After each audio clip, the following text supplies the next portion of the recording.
Didn't give a fuck, dude. All right, so when we had this substitute teacher when I was in middle school, this fucking loser. He brought his WWE championship belt to show us because he thought it was cool. And look, I wasn't the coolest 11-year-old in the school or anything, but I knew that this guy was a loser and he would always be a loser, and that there were probably no one there who was even close to as much of a loser as this guy was, because he was trying to impress 12-year-olds with his belt he bought off the internet. And I still think back on that as like perhaps the most pathetic, lamest thing I've ever actually seen happen, because he was like, yeah, and it was expensive, like I'm like maybe $1,200 or something. That to me at that age, it was mind-blowing money. That is still mind-blowing money for a WWE. It was expensive. Yeah, it's huge. Whatever it was expensive.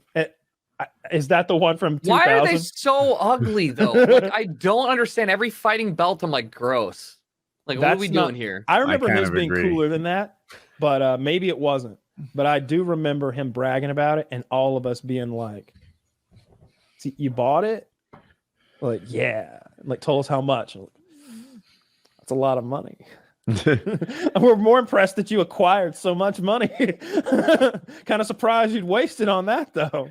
Have you seen the modern UFC belt? Is kind of neat to me. I don't know. I don't know if Zach can find a picture of the modern UFC belts, but I like it a lot.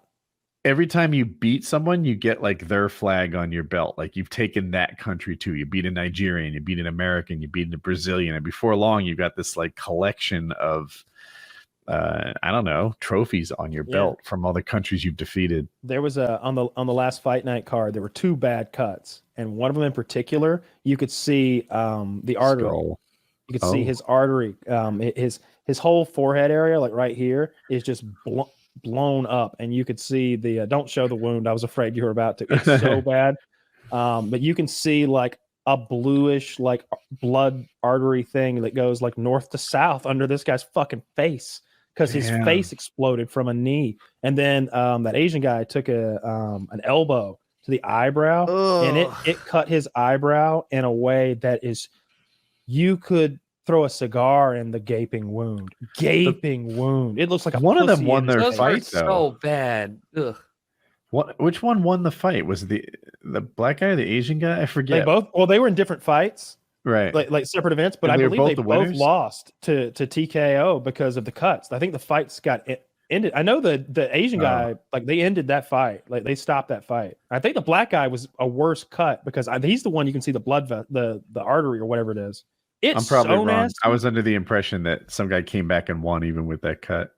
Maybe I'm wrong too. I didn't watch that fight. I didn't want to watch it because I think I got in the second round. The cut happens in the third on the Asian guy, and I was like, wait, what am I doing?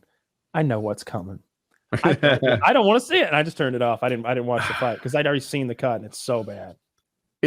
Cuts don't bother me a ton. The broken leg, like Weidman had and created, like on either, he was on both sides of that. That's rough. Step on it when they break their leg, and then they like put their weight on it because they don't know it's broken yet, and then it folds underneath them like Laffy Taffy. Connor almost did that. Did Connor bend? He did. He put a step back, and it went like that, and then he was like, and he fell down. I've seen much worse bends. Like I think Weidman like full on like Laffy Taffy his fucking leg. Anderson too. I think Anderson's just bent anyway. But if I remember that, it was Laffy Taffy as they were putting it back in place to stand on. Real nasty break, like full on break, disgusting. And then they step on it, and seeing that, I've seen that in basketball too. But the worst I think that I've seen is when people are on that goddamn leg press machine and they get their fucking knees hyperextended and it folds them in half. Like every time I accidentally open one of those videos up, I pause it right before I have to like see that again. And it's like stuff like that keeps me off leg press machines. I have no interest in buying one. Shit ain't happening. Like it's such it makes a me scary so thing. uncomfortable. Do you squat much? Do you do squats? Yeah, I squat, but like I'm not going heavy. I've never put more than maybe 250 pounds on. Like I'm not interested in dancing around with a bunch of weight. It's scary to me. I squat lighter than that. Even at like 135, I back pain starts to creep in. I do body weight squats lately. Maybe my Where form does is it hurt your wrong. back? Lower center. Oh, okay. I wear a belt because I felt like my form wasn't good It's enough, better with it. Okay. and I don't know if it is. I wear a belt because I feel like it keeps me from hurting myself, even if I am like bad form. I throw the mirror on the side so I can like I've recorded myself a lot to like try to like go back and be like and I of course use the Titan squat bar, which kind of rolls it back further down your back and then you've got the handles here that you can kind of roll it forward or back more. Because my problem is I work really hard to press out through like the center of my feet and my heels. Yeah. Because my natural instinct is to press up through my balls of my feet. And that implies a bad form. And I don't know.